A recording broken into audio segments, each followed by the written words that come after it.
नमस्कार, चविष्ट भोजन या यूट्यूब चॅनलवर मी तेजस्वी सर्वांचं स्वागत करते। आज या ठिकाणी आपण मस्त असं मलईदार मँगो लस्सी पाहणार आहोत। चला आता आपण व्हिडिओला सुरुवात करूया। सर्वप्रथम तुम्ही जर आमच्या चॅनलवर नवीन असाल तर आमच्या चॅनलला सबस्क्राईब करायला विसरू नका। तुम्ही बघू शकता की किती मस्त मलईदार अशी मँगो लस्सी आपली बनवून तयार आहे। चला आपण आता व्हिडिओला सुरुवात करू। सर्वप्रथम आपल्याला काय करायचं आहे, इथं व्हिपिंग क्रीम मी घेतलेली आहे। त्या व्हिपिंग क्रीममध्ये मी मिल्क पावडर टाकलेली आहे। प्रत्येकाची ही लस्सी बनवण्याची वेगवेगळी पद्धत असते। त्यानंतर मी इथं साखर अर्धी वाटी मँगोचा पल्प टाकलेला आहे आणि त्यानंतर मी इथे येलो फूड कलर वापरणार आहे। 2 थेंब येलो फूड कलर आपल्याला इथं वापरायचा आहे। त्यानंतर आपल्याला काय करायचं आहे, मस्त असं याला फेटून घ्यायचं आहे मशीननं। आता आपण ही जे मँगोचा पल्प, साखर, व्हिपिंग क्रीम घेतलेली आहे ना आणि त्याच्यामध्ये मिल्क पावडर टाकली आहे याच्या गाठी बनवणे आणि घट्ट मलईदार होण्यासाठी आपण इथं या फेटायच्या मशीनचा वापर करणार आहे। मी फेटून साईडला ठेवते, तोपर्यंत इथं आपल्याला काजू, बदाम ह्याची बारीक अशी आपल्याला पातळ कट करून घ्यायची आहे। तुमच्याकडे पिस्ता असेल तर तुम्ही पिस्ता पण इथे वापरू शकता। मी इथं फक्त काजू आणि बदामाचे पातळ काप वापरणार आहे। हे बघा, काजू आणि बदामाचे माझे पातळ काप करून झालेले आहेत। जितके जास्तीत जास्त बारीक करता येतील ना तेवढा प्रयत्न बारीक करा।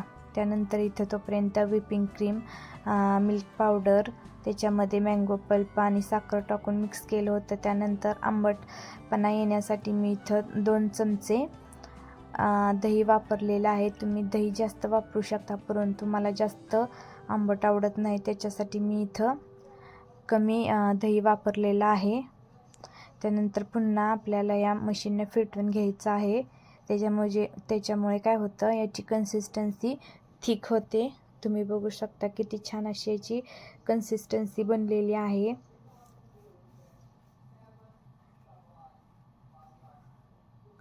त्यानंतर एक मस्त असा ग्लास घ्यायचा आहे आणि त्या ग्लासमध्ये आपल्याला ना ही जी लस्सी फेटून घेतलेली आहे ना ती लस्सी आपल्याला टाकायची आहे। काही जणांची लस्सी घट्ट होत नाही ना, तुम्ही इथं मिल्क पावडर टाका, खूप छान मलईदार अशी घट्ट तुमची पण लस्सी बनेल।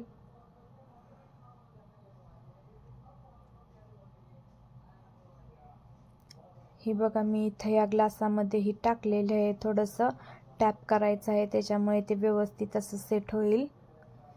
थोडीशी भांड्याला अजून व्हिपिंग क्रीम राहिलेली आहे, म्हणजे व्हिपिंग क्रीम त्याच्यामध्ये बाकीचंही साहित्य टाकलेलं आहे, ते भांड्याला चिकटलेलं आहे, त्यासाठी ते सर्व आता मी इथं काढून टाकत आहे। वरून मस्त असा आईस क्यूब टाकलेला आहे।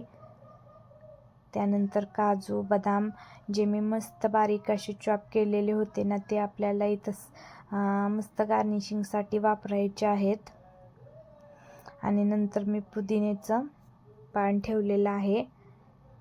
आपली मस्त अशी मँगो लस्सी बनवून तयार आहे। उन्हाळ्याच्या दिवसामध्ये दुपारी जर काही खावंसं वाटत असेल का नाही तर तुम्ही ही मँगो लस्सी जरूर बनवा। चवीला पण खूप छान लागते। तुम्ही ह्याला मँगो फ्लेवरचं आईस्क्रीम पण बनवू शकता, कारण मी इथं दह्याचं प्रमाण थोडं कमी ठेवलेलं आहे, किंवा तुम्ही मँगो लस्सी पण बनवू शकता। चवीला खूप छान लागते। व्हिडिओ आवडल्यास आमच्या चॅनलला लाईक, शेअर, सबस्क्राईब, कमेंट जरूर करा। धन्यवाद।